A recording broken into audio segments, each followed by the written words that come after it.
But I believe in peace. I believe in peace, bitch. I believe in peace. I believe in peace. I believe in peace, bitch. I believe in peace.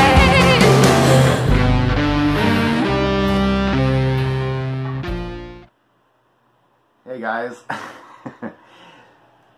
I think we can all relate to being bombarded on YouTube with, even though we love them, videos that we know are absolutely fake. People that put on some kind of aura or some kind of mask and just they are somebody. There are parts of them, and of course that is what makes that channel's personality. There are parts of them that show forth, and so each one is a little bit different, but they're really all the same,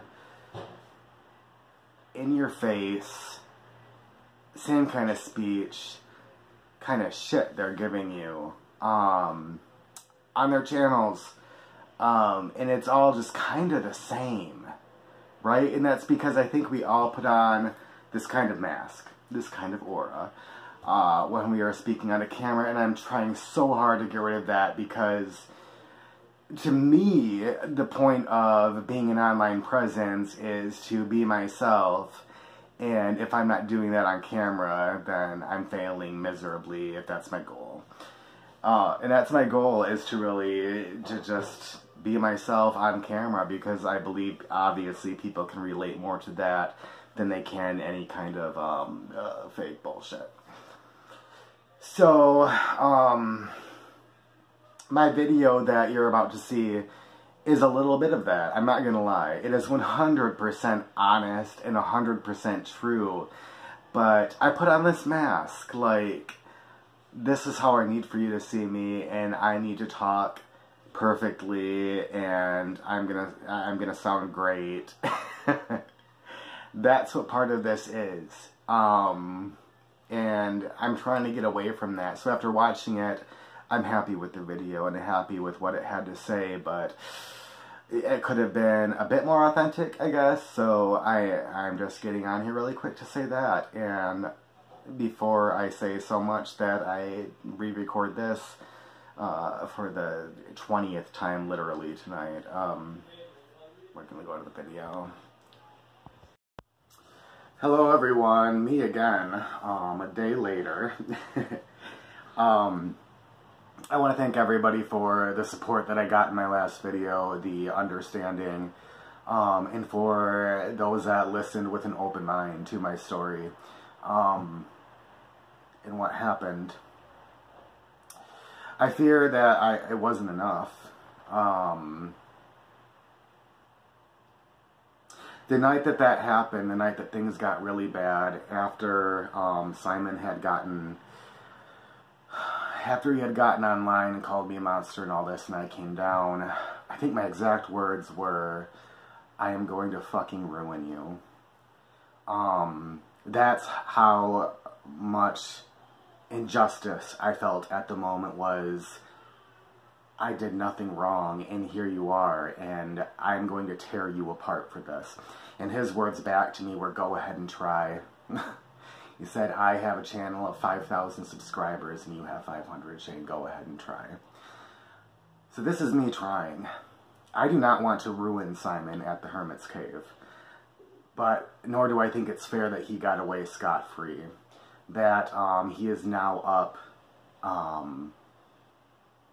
over 1,000 more subscribers than at that point. That he was able to walk away, and he thinks he gets to just walk away from it. Before I started making these videos, I did text Simon, and this was maybe 3 days ago, and it was a short paragraph, and I can't remember exactly what I said, but it was, I'm still hurting. You do not know how much you hurt me. I need you to know that. And his response to me was wicked. It was a dismissal of my feelings. And this coming from a man that just a month ago asked if we could please make it better, so that the community didn't feel the tension between us, that the community was all right. And at the time I said no. So that's the last conversation. And then I came back to it and said, this is what you did. This is how I feel. This is me finally saying it. And he dismissed it. He called me a liar, and I have no idea why he would call me a liar when he knows I'm speaking the truth directly to him. He can't even admit to me. He can't even admit to me the truth. He probably thinks I'm going to copy it and use it, and I'm not going to go around rehashing conversations and reading aloud conversations that me and other people have had online. I'm not that kind of person. So, Simon, I can't put it into words. I can't put it into words, but somebody on my video put it into the exact right words, and she tells a story. She tells my story, the story that I can't tell, because I think I even said in my last video, talking about something like this to an extent that I want to, or I think needs to be talked about, makes it seem like I'm seeking vengeance, and that I want to ruin him, and that I am playing up the victim card as much as I can. I was a victim in this situation for the most part. I would say 90%. 90% of the fallout was Simon's doing. This never would have come to social media had Simon not brought it here. So while I don't want to ruin Simon, I need to make it abundantly clear where I stand and how awful it is, I think, that somebody who claims to be enlightened, somebody who acts as a spiritual leader in this community, somebody with the kind of following that he has, who seeks blind devotion, has simply gotten away with it. And I am not the first person he has hurt. I've heard a couple different stories from people, and I'm not going to call them out. My cat wants out. I am not the first person he has hurt, that he has abandoned, that he has abused to a certain extent. So what I'm going to do is read this person's post, because it says everything way better than I ever could. Okay, here we go. It says, this is going to be a long post, so please bear with me. First of all, I want to send you love, Shane. I am so sorry that you are hurting. Trauma and abuse takes a long time to get over. There is no convenient time scale for such things. However, this video is part of your healing journey. There is great healing power in speaking your truth, and I am proud of you for finding the strength to do so. I admire your authenticity, vulnerability, and honesty. They are beautiful human qualities. You have more support here than you realize, and I do know that. With regards to Harrison, that is Simon's last name, I see what people try so hard to hide behind the mask they wear. It is in the eyes, the way the body is held, the energetic field, and in all that is not spoken. I do not consider myself psychic, instead intuitive. I have also worked in mental health for many years, spending time in social services, child protection team, and a domestic violence unit, and in more recent years, a secure forensic hospital. I have first-hand experience of working with manipulative, violent offenders and can therefore see red flags in people's behavior that maybe others might miss. I also have a special interest in complex trauma and personality disorders. However, this is not about me flaunting my CV or experience, but to give context to my observations, as they may come across as extreme or harsh to many. This post is an attempt to help bring awareness to a situation that desperately needs addressing. As a result of being able to read people and working closely with manipulative offenders, I do not tend to look for the good in others, instead standing back and looking objectively at behavior as a whole. I apologize in advance if this explanation is going to be a wall of text, but I want people to understand why your truth is so important and needs to be heard, Shane. You deserve love, compassion, and support after what you experienced, not judgment, harassment, and bullying. People treat Harrison as though he is some kind of guru that can do no wrong, and that is of grave concern. There are many vulnerable people in spiritual communities and many fake gurus out there all too ready to take advantage. Harrison is one of those predatory people, and this video is testament to that. Harrison has a great need for attention, validation, and acceptance. That much is obvious. In some people, this is a natural response that stems from loneliness, unhappiness, and low self-esteem. However, Harrison's need for attention originates from a far more sinister place, as is the case with people who have dark triad personality traits. Abusers are often captivating, charming, fun, charismatic, seemingly kind, and are capable of displaying a whole plethora of other positive personality traits. This mask they wear enables them to place themselves as leaders of communities or in positions of trust, therefore making finding victims incredibly easy for them. The blind following of Harrison by so many is indicative of the subtle manipulation typical of this personality type. Harrison cleverly manipulated the situation with you, and deliberately continued to fool the pack mentality that harassed and bullied you via his own inflammatory, dramatic posts on the Hermit's Cave Facebook group.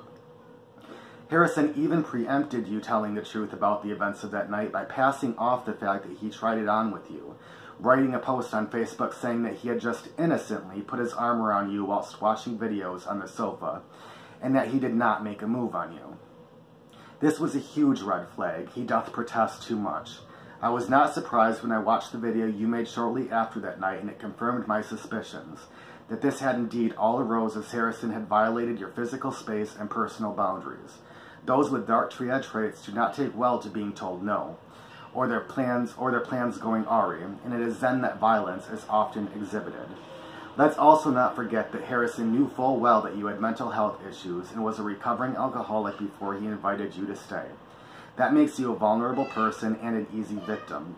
If you are a true friend and know someone is a recovering alcoholic with a recent relapse, you should not have alcohol in the house, let alone repeatedly drink it in front of them. Duty of care is not a complex concept to grasp. And with Harrison, please let's also not forget that he previously worked as a safeguarding and staff development manager, so duty of care should be a very familiar concept to him. It is reassuring to know that Harrison's previous employers heeded the warning sent their way and acted accordingly. I know that I am not the only one with notes, a timeline, and screenshots. You are right, Harrison did not make you drink, Shane. However, the fact still remains that his attitude to alcohol showed a complete lack of understanding and compassion towards your situation, and what a struggle continued sobriety is for a recovering addict. Harrison's use of alcohol in this situation is very much that of a predatory personality type. It was used with an agenda, a very sinister agenda. It was obvious from the joint live videos that Harrison expected far more than just friendship. The body language alone spoke volumes. In the joint live video, when you discussed leaving early for India, Harrison was radiating potent and harmful anger, which he acted out in a veiled fashion through passive-aggressive behavior and comments. Harrison's behavior made for very uncomfortable viewing. There were so many red flags in that one video alone, and I agree. Harrison proceeded to go out, drink, return, spike your drink with additional alcohol, and make a play for you, at a time when you, a person who has openly admitted his difficulties with alcohol, was under the influence. How is this not sinister, highly manipulative behavior? Not only did Harrison expose you to temptation, he then proceeded to make a completely unwanted move on you when you were in an incredibly vulnerable state of mind, and then deliberately turned the whole thing around with inflammatory Facebook posts portraying himself as the victim and you the monster. As is the case with many abusers, in this particular personality type, they play the victim card incredibly well. Often their victim act is so well honed it is worthy of an Oscar-winning performance, hence so many were sucked in. It is a worry that there is someone with influence and a large online presence that exhibits these personality traits and acts in a predatory and sinister fashion. Someone who is highly manipulative and is clever enough to cover everything up and use his popularity to convince other people of his innocence and subsequently get those people to attack another person. What if he preys on someone next time who cannot defend themselves, who is too vulnerable to fight off his unwanted advances, someone whose boundaries that are perhaps not strong as yours were? How does that person get out of Harrison's flat? Cat wants back in. Oh, sorry, babies. Hi, honey bun. She was drinking something.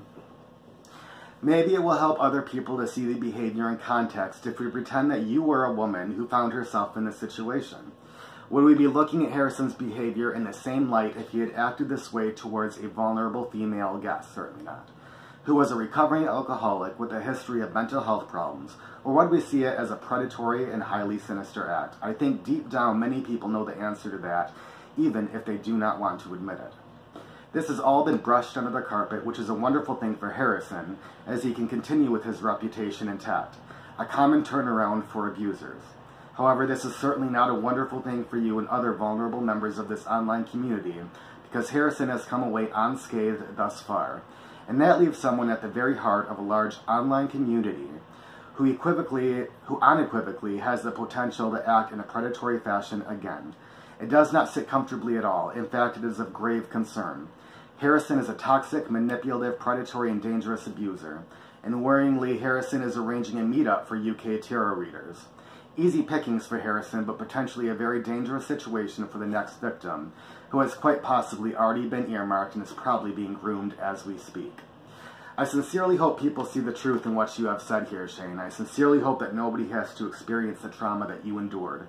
I know from other comments that I have seen and have screenshots of that this is not the first time Harrison has hurt someone online. And it will not be the last. However, all the time people are silent about this situation. It is a ticking time bomb waiting to go off again, with the potential to ruin another vulnerable person's life. If you are silent about this because you fear being shunned by the community, please reconsider. Abuse should not be tolerated, and to be silent is to be complicit. And as for Harrison giving you some of his settlement money, he was trying to buy your silence. Another massive red flag. There was no kindness in that gesture, but more manipulation. However, I am glad that it was not successful and that your silence could not be booked. You have nothing to feel guilty about, Shane. You were a victim of abuse. I see no malice in your actions. You did what you needed to do to protect yourself in a very difficult situation. I wish you love, strength, and stability on your journey towards healing. The journey towards healing can be a winding path, but your determination has got you this far, and I believe that you can do it. You have got to do what is best for you, but I really hope that you stick around. You have a beautiful spirit. Much love. I can't express how much that comment meant, and how she said things that maybe I didn't even realize, or that I was too afraid to say out loud. I thought that my video yesterday was bold. It was not bold enough. This is not the first time Simon has done something kind of like this, and I don't think it will be the last. I have seen him talk to other boys in the community that come on. I've seen it happen. I have stuck around these last 6 months, maybe in silence, but I have been watching.